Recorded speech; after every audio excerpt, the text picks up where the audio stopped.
Walk down any driving range, and you'll find golfers struggling to get the ball airborne. The standard solution seems completely logical. If you want to hit the ball higher, you need to use a club with more loft. So they swap their trusty 9-degree driver for a 12-degree model, expecting an immediate fix. But give both of those clubs to a typical amateur player, and the 12-degree driver doesn't simply send the ball higher. Instead, the ball climbs sharply off the club face, stalls in midair, and drops abruptly to the ground, landing far short of the target. Golfers call this a ballooning flight. It feels weak, it costs the player massive amounts of distance, and it leads them right back to the drawing board. But the frustrating truth is that the loft of the club didn't cause the ball to stall. Take a look at this side-by-side trajectory comparison. Line A shows a normal, smooth, parabolic arc. Line B represents that ballooning effect. What amateurs perceive as a high launch is actually a weak flight driven by excess spin, masquerading as power. By trusting the number stamped on the bottom of the club, players trap themselves. They spend hundreds of dollars on new equipment, trying to solve an aerodynamic problem with a static piece of metal. This split-screen diagram highlights the misunderstanding between static and dynamic loft. On the left is static loft, the fixed number manufactured into the club.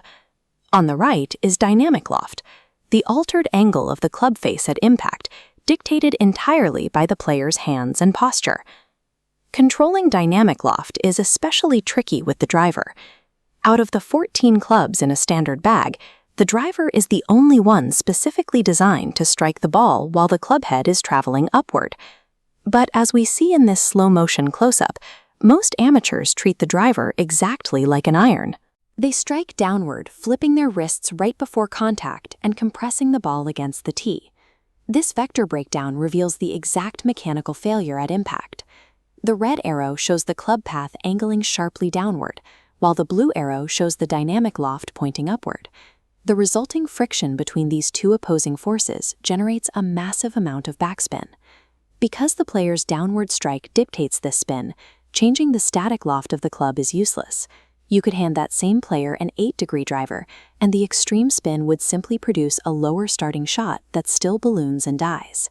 Once the ball leaves the club face, spin takes over as the absolute dictator of peak height and carry distance. This cross-section shows how rapid backspin creates asymmetrical airflow, pushing the ball into a steep upward trajectory.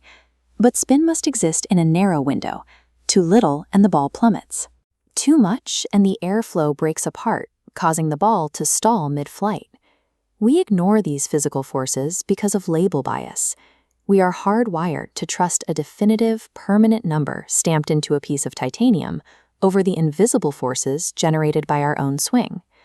This leads to cause and effect confusion. A golfer sees a high ball flight and immediately credits the loft, rather than the spin. They also fall into the comfort illusion. A high, floating ball looks impressive, so they assume it is effective. The golf equipment industry thrives on a simple human truth. It is much easier to buy a new $500 club than to painstakingly rewrite a biomechanical movement. Our cognitive biases mask the laws of physics. We tell ourselves we just haven't found the right club yet, allowing an equipment myth to survive decades of technological advancement. To fix dynamic loft, you have to adjust the physical setup.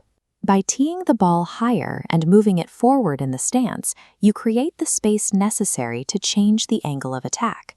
Moving the ball forward allows the club head to bottom out its arc early. Notice in this slow-motion shot how the driver is now sweeping upward, striking the ball cleanly in the center of the face. Looking at this dual-axis chart, you can see the data shift the moment the angle of attack is corrected. The launch angle ticks upward into the optimal green zone, while the spin rate simultaneously drops. With the launch up and the spin down, the ball cuts through the air on a penetrating path. It no longer stalls and drops, it carries further and continues to gain distance through significant roll after landing. A downward strike will ruin a club with the mathematically perfect loft, but a masterful upward strike will make almost any reasonable club perform. To unlock real distance off the tee, You must stop chasing the static numbers on your equipment and start mastering the dynamic physics of your impact.